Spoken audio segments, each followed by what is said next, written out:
এখানে সকলে একত্রিত হয়েছে। চলুন আগে আমরা আমাদের এই মনটাকে নিয়ে যাব মধুময় সুধাম বৃন্দাবনে একটা ভজন গাইতে গাইতে। সকলে মিলে আমার সঙ্গে গাইবেন, কেমন? সকলে মিলে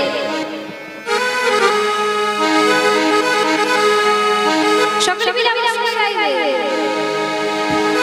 বলে রাখালে রাজা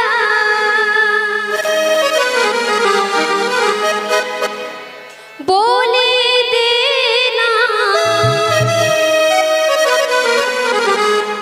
কোথায়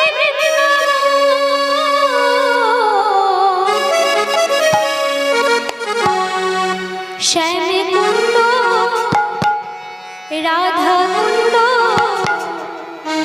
গিরি গোবর্ধন রাখাল রাজা বলে না বলে কোথায় বৃন্দাবন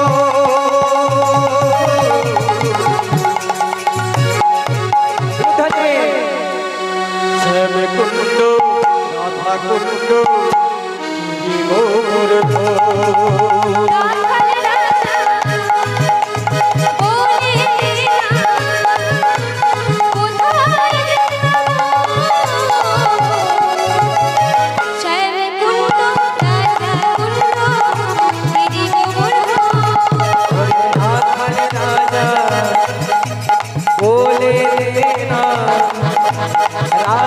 রাজা বলে দেনা কোথায় বৃন্দাবন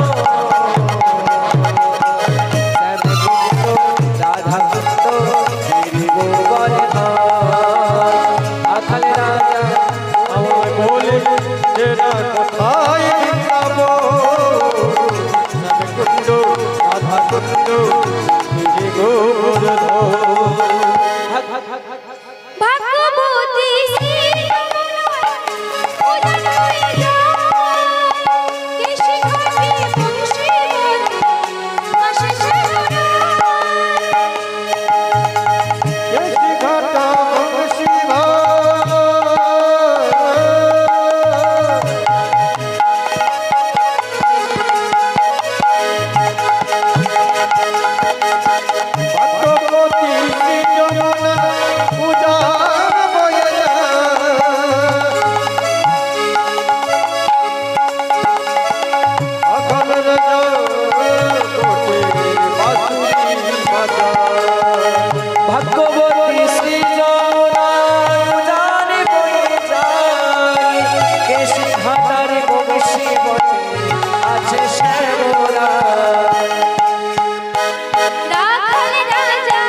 শ্যাম কুণ্ড রাধা কুণ্ড গিরি গোবর্ধন রাখাল রাজা বলে না বলে কোথায় বৃন্দাবন শ্যাম কুণ্ড রাধা কুণ্ড গিরি গোবর্ধন রাখাল রাজা বলে না কোথায় বৃন্দাবন শ্যাম কুণ্ড রাধা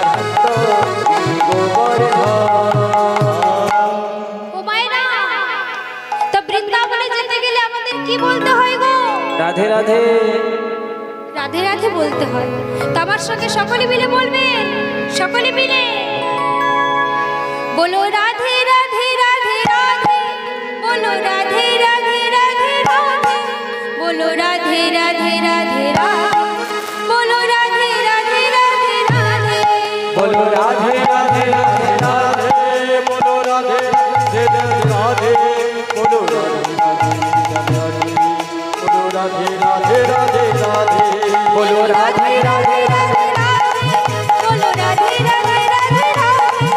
বলো রাধে রাধে রাধে রাধে বলো রাধে রাধে রাধে রাধে বলো রাধে রাধে রাধে রাধে বলো রাধে রাধে রাধে রাধে বলো রাধে রাধে রাধে রাধে বলো রাধে রাধে রাধে বলো রাধে রাধে রাধে বলো রাধে রাধে রাধে বলো রাধে রাধে রাধে রাধে বলো রাধে বলো রাধে রাধে রাধে বলো রাধে রাধে রাধে রাধে বলো রাধে রাধে রাধে রাধে বলো রাধে রাধে রাধে বলো রাধে রাধে রাধে বলো রাধে রাধে রাধে বলো রাধে রাধে রাধে রাধে बोलो राधे राधे राधे बोलो राधे राधे राधे बोलो राधे राधे राधे बोलो राधे राधे राधे राधे बोलो बोलो वृंदावन धाम की जय बोलो बोलो वृंदावन धाम की जय निज निज पिता माता की जय निज निज श्री गुरुदेव की जय हरि राम संकीर्तन की जय परमेश्वर भगवान की जय भोलानाथ की जय पार्वती की जय জয় মহাপ্রভু। আজ আমাদের ভজনের প্রতিপাদ্য বিষয় হচ্ছে দক্ষ যজ্ঞ বা সতীর দেহত্যাগ পুনরায় আবার হর পার্বতীর মিলন। পদকর্তা কি বলছে? ওরে আমার কৈলাস পর্বতে অতি মনোহরে বসে আছেন ভবভোলা। আমার কৈলাস পর্বতে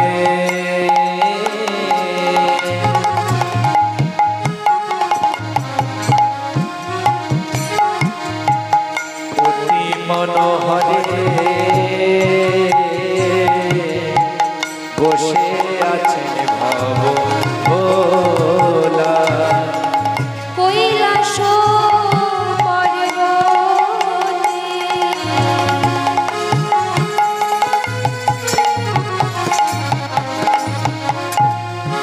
অতি মনোহরে বসে আছেন ভবভোলা।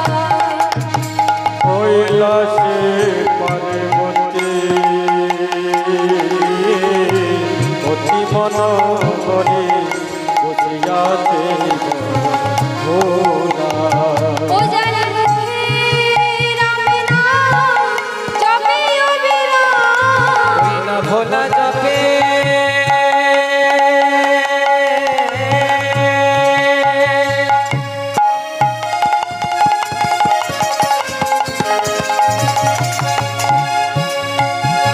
ভোলা জপে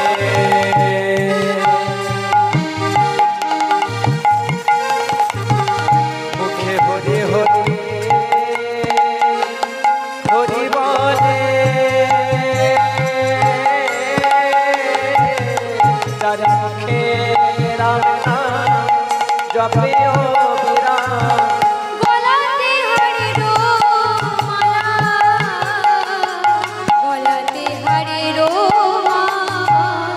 ও যার মুখে রাম জপে অবিরাম গলাতে রোদে রে মালা রে মালা বসে আছেন ভোলা যোগাসনে, আমার বসে আছেন ভোলা যোগাসনে বসে আছেন ভোলা যোগাসনে। আমার বসে আছেন ভোলা যোগাসনে রাম নাম জপে মনে মনে, আরে বসে আছেন ভোলা যোগাসনে রাম নাম জপে মনে মনে। বসে আছেন ভোলা যোগাসনে মাগো আজ পরম প্রশ্ন দেবাদিদেব মহাদেব আমার কৈলাস পর্বতে বসে বসে মনের আনন্দে রাম নাম জপ করছে। কিন্তু মায়েরা, ভোলানাথ আমার রাম নাম জপ করছে কেন? না, শাস্ত্র মতে শিবের গুরু রাম আর রামের গুরু শিব। তাই ভোলানাথ আমার কৈলাস পর্বতে বসে বসে মনের আনন্দে রাম নাম জপ করছে। এইভাবে রাম নাম জপ করতে করতে হঠাৎ পার্বতী দেখলেন ভোলানাথের দক্ষিণ নয়নে জল। ভোলানাথ অঝোর ছড়ে কাঁদছে। তা দেখে পার্বতী ভোলানাথকে বলছে, প্রভু, ও প্রভু, তোমার চোখে জল কেন? প্রভু, তোমার চোখে জল কেন? তুমি কাঁদছো কেন প্রভু? তাহলে কি আমি তোমায় কোনো দুঃখ দিলাম? আমি কি তোমায় কোনো কষ্ট দিলাম? বলো না প্রভু, তোমার চোখে জল কেন? তখন ভোলানাথ বলছে, না না পার্বতী, তুমি আমায় কোনো দুঃখ দাওনি। আসলে কি হয়েছে জানো? আজ আমার গুরুদেব শ্রীরামচন্দ্র ওই পঞ্চবটী বনে তার প্রিয় পত্নী সীতাকে হারিয়ে তার দুঃখে অঝোর ছড়ে কাঁদছে। আর আমার কেন দক্ষিণ নয়নের জল জানো পার্বতী? কারণ আমি আমার এই দক্ষিণ দিকটা আমার গুরু শ্রীরামচন্দ্রকে সম্প্রদান করেছি। তাই আমার গুরুদেবের দুঃখে আমার দক্ষিণ নয়নের জল। পার্বতী বলছে, কি বললে প্রভু? শ্রীরামচন্দ্র তোমার গুরুদেব? কিন্তু এই কথা তুমি আগে বলোনি। ভোলানাথ বলে, তুমি জেনে কি করবে? বলছে, কেন প্রভু? যিনি আমার স্বামীর গুরু সে তো আমারও গুরু। তা যিনি আমার স্বামীর গুরু সে আমার গুরু, সে কেমন গুরু আমায় তো পরীক্ষা করতে হবে। আমায় তো পরীক্ষা করতে হবে। ভোলানাথ বলছে, না পার্বতী, তুমি পরীক্ষা করতে যেও না, তার ফল ভালো হবে না। কারণ আমি স্বয়ং ভোলানাথ যাকে তাকে গুরুকরণ করতে পারি না। আমি যখন রামচন্দ্রকে গুরু বলে মেনেছি তখন সে আমার গুরু। তুমি তাকে পরীক্ষা করতে যেও না, তার ফল ভালো হবে না। কিন্তু পার্বতী সোনার পাত্রী বলে, শোনো প্রভু, আমি যখন সিদ্ধান্ত নিয়েছি যে তোমার গুরু শ্রীরামচন্দ্রকে পরীক্ষা করব, তখন পরীক্ষা করেই ছাড়ব। তাই পার্বতী কি করলো জানেন? পার্বতী কি করলো জানেন?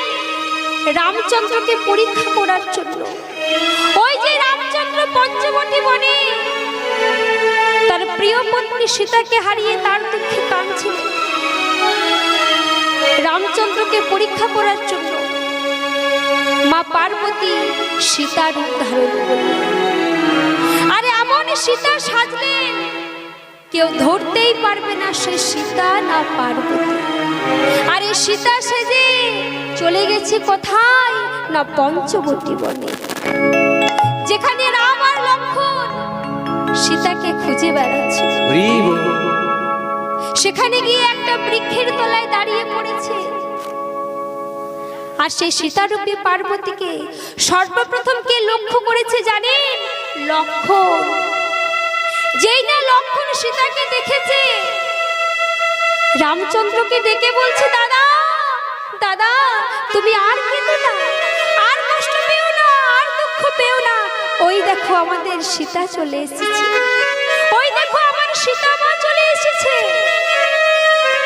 মাগো, সকলের মনে প্রশ্ন জাগবে যে লক্ষ্মণ কেন চিনতে পারলো না? লক্ষ্মণ কেন চিনতে পারলো না সীতারূপী পার্বতীকে? কেন জানে? লক্ষ্মণ সব সময় সীতার চরণের দিকে তাকিয়ে কথা বলতো, কোনোদিনও বদনের দিকে তাকিয়ে কথা বলতো না। আর যেহেতু মা পার্বতী সীতা সেজেছে, চরণ দুটো সীতার মতো, যেই না ভেবেছে সীতা রামচন্দ্রকে ডেকে বলছে, দাদা তুমি আর কেঁদো না, ওই দেখো সীতা মা এসে গেছে। কিন্তু মাগো, রামচন্দ্র যিনি অন্তর্যামী প্রভু, সে অন্তর থেকে সবকিছু বুঝতে পেরে ওই সীতারূপী পার্বতীর কাছে এসে ভালো করে আপাত মস্তক নিরীক্ষণ করে বলে উঠল, ও মা জানকী, কোথায় গেল মোর জানকী? তুমি কি জানো মা, আমার সীতা, আমার জানকী সে কোথায়? তখন সীতারূপী পার্বতী বলছে, এই কি বলছো স্বামী, এই তুমি কি বলছো? এই তো আমি তোমার সীতা, এই তো আমি তোমার জানকী, তোমার সামনে দাঁড়িয়ে আমায় চিনতে পারছো না? তখন রামচন্দ্র বলছে, না মা, তুমি আমার কথা বলো না, তুমি আমার সীতা হতে পারো না, তুমি হলে আমার গুরুপত্নী পার্বতী। কিন্তু এ তুমি কি করলে মা? আজ আমার সীতাকে হারিয়েছি বলে তুমি আমার সীতা সাজে আমাকে পরীক্ষা করতে এলে মা। মাগো, তুমি সবটুকু লুকিয়ে সীতা সেজেছ, কিন্তু তোমার তৃতীয় নয়ন তা তো তুমি লুকিয়ে রাখতে পারোনি। তুমি তো ধরা পড়ে গেলে তুমি আমার গুরুপত্নী পার্বতী। নিতাই গৌর হরি বল হরি বল। কিন্তু মাগো, আজ তোমার মনের মধ্যে বিষ্ণু প্রেম জাগরিত হয়েছে, কিন্তু তোমার মনোবাসনা পূর্ণ করতে পারলাম না। তবে হ্যাঁ, আমি তোমাকে কথা দিচ্ছি, আগত দাপর যুগে যেদিন আমি বৃন্দাবনে কৃষ্ণ হব, সেদিন তুমি হবে বৃন্দাবনে যোগমায়া। যেদিন আমি রাধারানীকে সঙ্গে নিয়ে শত শত লীলা করব যমুনার কূলে গিয়ে, সমস্ত লীলা সহায়কারিণী তুমি হবে মা যোগমায়া। সেদিন তোমার মনোবাসনা পূর্ণ করে দেব। তা যাই হোক, আজ ভোলানাথ আমার কৈলাস পর্বতে বসে বসে মনের আনন্দে রাম নাম জপ করছে। তা কেমন ভাবে গো রাম নাম জপ করছে? কেমন ভাবে? বলে, জয় রাম শ্রীরাম, জয় জয় রাম, জয় রাম শ্রীরাম, জয় জয় রাম, জয় শ্রীরাম, জয় জয় রাম, রাম শ্রীরাম, জয় জয় রাম, জয় রাম শ্রীরাম, জয় জয় রাম, জয় রাম শ্রীরাম, জয় জয় রাম, শ্রীরাম জয় জয় রাম, জয় রাম শ্রীরাম, জয় জয় রাম, রঘুপতি রাঘব রাজা রাম, পতিত পাবন জয় সীতারাম, রঘুপতি রাঘব রাজা রাম, পতিত পাবন সীতারাম। রঘুপতি রাঘব রাজা রাম, পতিত পাবন জয় সীতারাম, অধিপতি রামতি রাজা রাম, পতিত পাবন সীতারাম, জয় রাম শ্রীরাম, জয় জয় রাম, জয় রাম শ্রীরাম, জয় জয় রাম, জয় রাম শ্রীরাম, জয় জয় রাম, জয় রাম শ্রীরাম, জয় জয় রাম, জয় রাম শ্রীরাম, জয় জয় রাম, জয় রাম শ্রীরাম, জয় জয় রাম, জয় রাম শ্রীরাম, জয় জয় রাম, জয় রাম শ্রীরাম, জয় জয় রাম। দেখুন মায়েরা, ভোলানাথ আমার কৈলাস পর্বতে বসে বসে তার গুরু শ্রীরামচন্দ্রের নাম জপ করছে। তা চলুন আমরা সকলে মিলে এই সুযোগে একটু গুরু নাম জপ করি। আমাদের যিনি জগৎ গুরু, যিনি আমাদেরকে সৃষ্টি করেছেন, চলুন সকলে মিলে একবার তার নাম জপ করি। জয় জয় গোপালা, জয় জয় গোপালা, কৃষ্ণ কন্হৈয়া, শ্যামল সুন্দর শ্যাম, শ্যামল সুন্দর শ্যাম, জয় জয় গোপালা গোপালা গোপালা, কৃষ্ণ কন্হৈয়া, সুন্দর শ্যামল শ্যাম। গোপালা গোপালা, কৃষ্ণ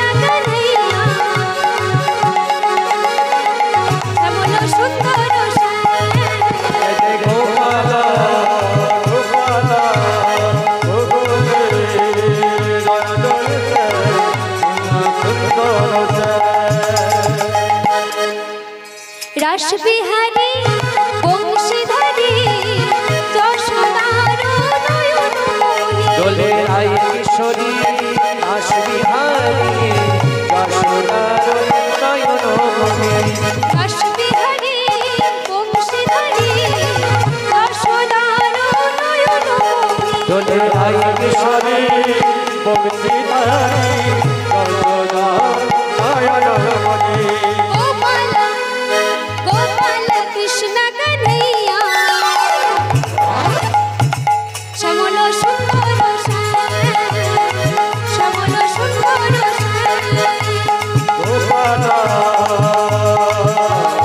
গোপালা গোবিন্দ ওই বনেরা সুন্দর জয় জয় গোপাল গোপাল কৃষ্ণ কন্হैया শ্যামল সুন্দর শ্যামল সুন্দর এইভাবে আমরা রাম নাম জপ করলাম। ওদিকে ভোলানাথ আমার মনের আনন্দে রাম নাম জপ করছে। এমন সময় নারদ মুনি আসছেন ঢেকি জানে চেপে, বিনা যন্ত্রে নাম গাইতে গাইতে। সে কেমন করে নাম করছে মা? কেমন করে গো? তোমরা গাও রে বদন ভোরে হরে কৃষ্ণ নাম। তোমরা গরে বদন ভরে হরে কৃষ্ণ নাম। বদন ভোরে হরে কৃষ্ণ নাম।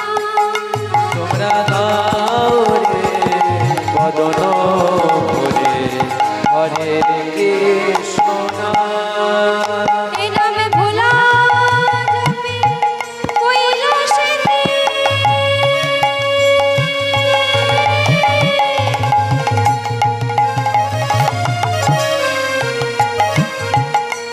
গৌরী লইবা তোমরা বদয়তে কোশয়ে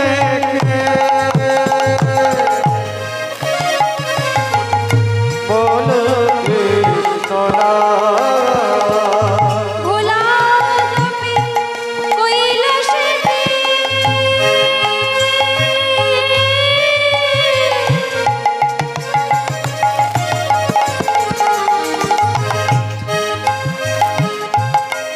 গৌরী লইবা এই নামে ভোলা যাবে কৈলাসেতে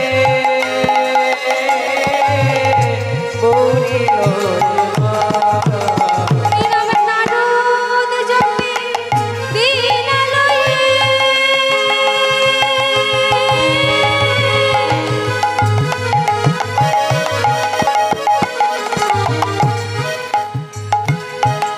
অবিরত অবিরাম এই নামে নারদ জপে বিনা লয়ে অবিরত অবিরাম।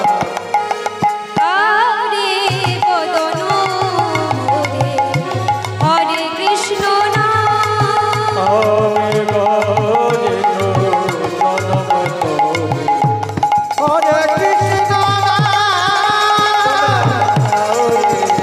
বদন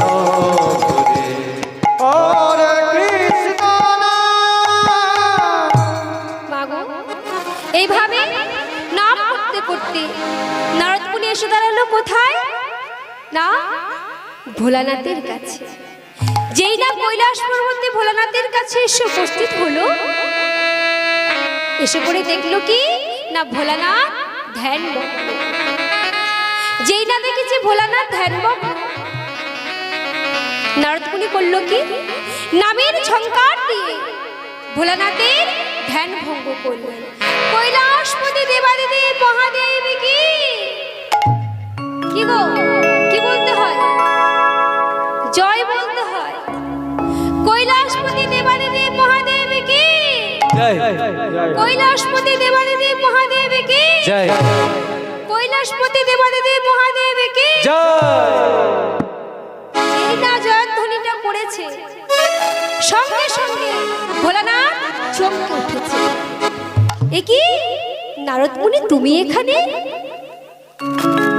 এতদিন পর তোমার আমাদের কথা মনে হলো, এতদিন পর কৈলাস এলে? হে নারদ মুনি বলছে, না না প্রভু, এই পথ দিয়ে পেরিয়ে যাচ্ছিলাম, ভাবলাম তোমাদের সঙ্গে সাক্ষাৎ করে যাই। বলছে বেশ করেছো। তা নারদ, তুমি এতদিন পর কৈলাসে এলে, তা এখন তুমি কোথা থেকে আসছো? নারদ বলছে, প্রভু আমি ত্রিভুবন ঘুরে আসছি। তাই নাকি? তাহলে তুমি নিশ্চয়ই আমার বর্তমান শ্বশুরবাড়ির খবর কিছু জানবে, নিশ্চয়ই বর্তমান শ্বশুরবাড়ির খবর জানবে। তা বলো নারদ, সেখানে খবর কি? সবাই ভালো আছে তো? নারদ বলছে, প্রভু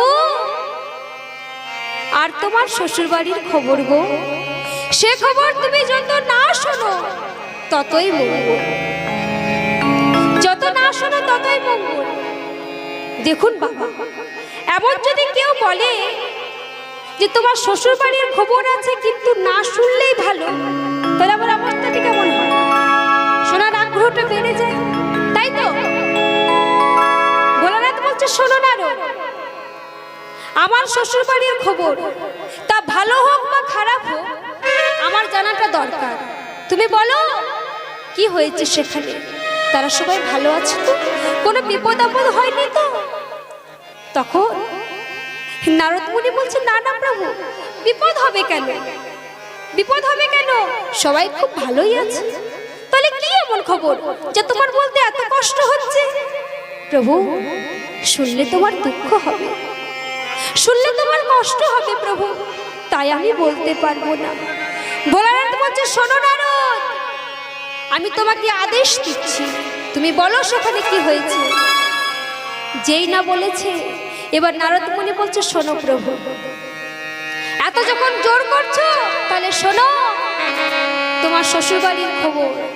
কি বলছে? প্রভু, প্রভু গো, দক্ষ রাজা করেছেন যজ্ঞ, শান্তি পাবার আসে। দক্ষ রাজা করেছেন যজ্ঞ, শান্তি পাবার আসে। দক্ষ রাজা করেছেন যজ্ঞ, শান্তি পাবার আসে। দক্ষ রাজা করেছেন যজ্ঞ, শান্তি পাবার আসে। ত্রিভুবন করেছে তুমি শুধু বাদে। আর ত্রিভুবন করেছেন নিমন্ত্র, তুমি শুধু বাদে। ত্রিভুবন করেছে তুমি শুধু বাদে। ত্রিভুবনে করেছে নিমন্ত্রণ, তুমি শুধু বাদে। তোমায় নিমন্ত্রণ করেনি গো, তোমায় নিমন্ত্রণ করিনি প্রভু, তোমায় নিমন্ত্রণ করেনি গো, তোমায় নিমন্ত্রণ করে গো। তোমার শ্বশুর মশাই দক্ষ রাজা তোমায় নিমন্ত্রণ করেনি গো। শ্বশুর মশাই দক্ষ রাজা তোমায় নিমন্ত্রণ করিনি প্রভু। যেই না বলেছে যে তোমার শ্বশুর মশাই এক যজ্ঞ করছে, সকল দেবতাকে নিমন্ত্রণ করছে, শুধুমাত্র তুমি বাদ। তখন ভোলানাথ বলছে, এই কথা, এই কথা বলতে তোমার এত কষ্ট হচ্ছিল নারদ? কিন্তু নারদ, একটা কথা মাথায় রাখো, আমার শ্বশুর মশাই আমাকে নিমন্ত্রণ করবে কেন? আমি কি তার মতো নাকি? সে কথাই রাজা, আর আমি হলাম দিন ভিখারি, শ্মশানে মশানে থাকি, ছাই ভস্য মাখি, ভূত প্রেত নিয়ে ঘুরে বেড়ায়, আমাকে নিমন্ত্রণ করবে কেন? শোনো নারদ, আমার শ্বশুর মশাই আমাকে নিমন্ত্রণ করেনি, তাতে আমার কোনো দুঃখ নেই, তাতে আমার কোনো দুঃখ নেই। তখন নারদ মুনি মনে মনে ভাবছে যে ভাবলাম এক আর হয়ে গেল, আরে ভাবলাম কথাটি শোনা মাত্র ভোলানাথ দক্ষ রাজার সঙ্গে মনোমালিন্য করবে, ঝগড়া করবে, এ তো কিছুই হলো না, এ তো কিছুই হলো না। তখন নারদ মুনি ভোলানাথকে বলছে, প্রভু কিন্তু আমি তোমার শ্বশুর মশাই থেকে অন্য কথা শুনে এলাম। সে কি নারদ, কি কথা শুনে এলে? বলছে তোমার শ্বশুর মশাই বলছে সে যজ্ঞে তোমাকে কেন নিমন্ত্রণ করেনি। প্রভু এই যে তোমার শ্বশুর মশাই যজ্ঞটা আরম্ভ করেছে, এই যজ্ঞটা শুরু হওয়ার 1 মাস আগে ভৃগুমুনি এক যজ্ঞ করেছিল। সেই যজ্ঞে তিনি সকল দেবতাকে নিমন্ত্রণ করেছিল, আর তোমার শ্বশুর মশাই বলে দক্ষ রাজাকে নিমন্ত্রণ করেছিল। যখন দক্ষ রাজা ওই ভৃগুমুনির যজ্ঞে উপস্থিত হলো, সকল দেবতা উঠে দাঁড়িয়ে তাকে সম্মান দিয়েছিল। একমাত্র তুমি তাকে সম্মান দাওনি, অপমান করেছো, আর সেজন্যই তোমাকে নিমন্ত্রণ ভোলানাথ করেনি। যেই না বলেছে ভোলানাথ বলছে এই কথা, এই জন্য আমার শ্বশুর মশাই নিমন্ত্রণ করেনি। কিন্তু নারদ সেদিন আমি কেন উঠে দাঁড়াইনি জানো? সকল দেবতা উঠে দাঁড়িয়ে দিয়েছিল, একমাত্র আমি ওই স্বর্গরাজ্যটাকে ধরে রেখেছিলাম। আর সেদিন যদি আমিও উঠে দিতাম কি হতো জানো? ওই স্বর্গরাজ্যটি ধ্বংস হয়ে যেত। একমাত্র আমি স্বর্গরাজ্যটিকে ধরেছিলাম। তা আমার শ্বশুর মশাই যখন আমাকে নিমন্ত্রণ করেনি, তাতে আমার কোনো দুঃখ নেই। তবে নারদ এ খবর যেন তুমি আমার সতীকে দিও না, কারণ আমার সতী সে তো তার মেয়ে, সে বাড়ির ছোট মেয়ে, আদরের মেয়ে। সতী যদি জানতে পারে যে তার পিতা এত বড় একটা যজ্ঞ করছে আর সেই যজ্ঞে সতীকে নিমন্ত্রণ করেনি, সতীর মনে দুঃখ হবে। তাই বলি কি নারদ তুমি সতীকে এ খবর বলো না। তাই কি বলছে? শোনো গো নারদ মুনি, তোমায় বলি কানে কানে, বলি কানে কানে। ও গো নারদ মুনি, শোনো কানে কানে গো, বলো কানে কানে। শোনো গো নারদ মুনি, বলি কানে কানে, বলি কানে কানে। শোনো গো নারদ মুনি, তোমায় বলি কানে কানে, বলি কানে কানে। দক্ষ যোগে খবর যেন সতী নাহি শোনে গো, সতী নাহি শোনে। দুঃখ যদি খবর যেন শুনি অনেক গো, শুনি শুনি। শোনো নারদ, এই খবর তুমি সতীর কানে দিও না, কারণ আমার সতী যদি জানতে পারে যে তার পিতা এত বড় যজ্ঞ করছে, তাকে নিমন্ত্রণ করেনি, তাহলে সতীর মনে দুঃখ হবে। যেই না বলেছে এ কথা, নারদ মুনি মনে মনে বলছে, প্রভু ওই দক্ষ যজ্ঞের কথা শুনে যখন তোমার মনে কোনো দুঃখ হলো না, তখন দক্ষ যজ্ঞের কথা আমার সতী মাকে বলতেই হবে। বলবো বলবো বলেই ছাড়বো। কিন্তু ভোলানাথকে বলছে, প্রভু ওই দক্ষ যজ্ঞের কথা সতী মাকে বলবো না। এরপর নারদ মুনি যাচ্ছেন কোথায় না, সতী মায়ের কাছে। আর সতী মা আবার কি করছেন গো, কি করছেন? বলে বসে আছেন দক্ষবালা, ত্রিনয়নে করে আলা। বসে আছেন দক্ষবালা, ত্রিনয়নে করে আলা। বসে আছেন দক্ষবালা,